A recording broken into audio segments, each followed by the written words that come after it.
नमस्ते, म बिरु महर्जन, ऊ चाहिँ निर्मला महर्जन। हाम्रो चाहिँ बिए 2007 मा भएको थियो। अनि एज अ प्लान हामीले चाहिँ 2 इयर्स पछि मात्र बेबी प्लान गर्ने सोचेको थियौँ र त्यही अनुसार गर्दाखेरि चाहिँ एडिसनल 2 इयर्स ट्राई गर्दाखेरि चाहिँ कन्सिभ नभएपछि हामी एकजना साथीको थ्रु चाहिँ डाक्टर प्रतीक्षासँग कन्ट्याक्ट भयो र हामी यता वात्सल्यमा आयौँ।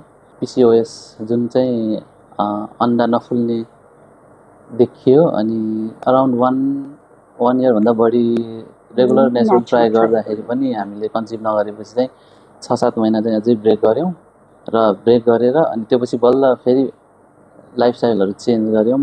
त्यो पछि फेरि कन्टिन्यू कन्सल्टेसन गऱ्यौँ अनि त्यो गरेको 2-3 महिनामा चाहिँ हाम्रो नेचुरली नै कन्सिभ भयो।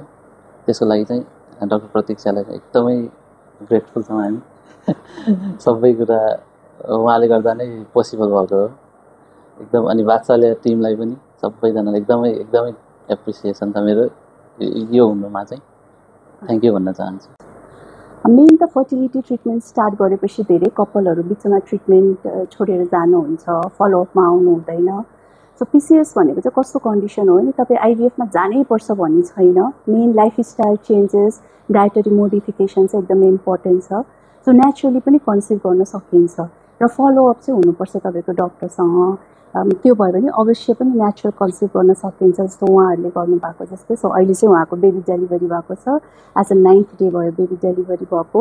सो म उहाँहरूलाई पनि कङ्ग्रेचुलेसन भनेर थ्याङ्क यू सो मच, मलाई ट्रस्ट गर्नुभएको भएर भनेर थ्याङ्क यू भन्न चाहन्छु।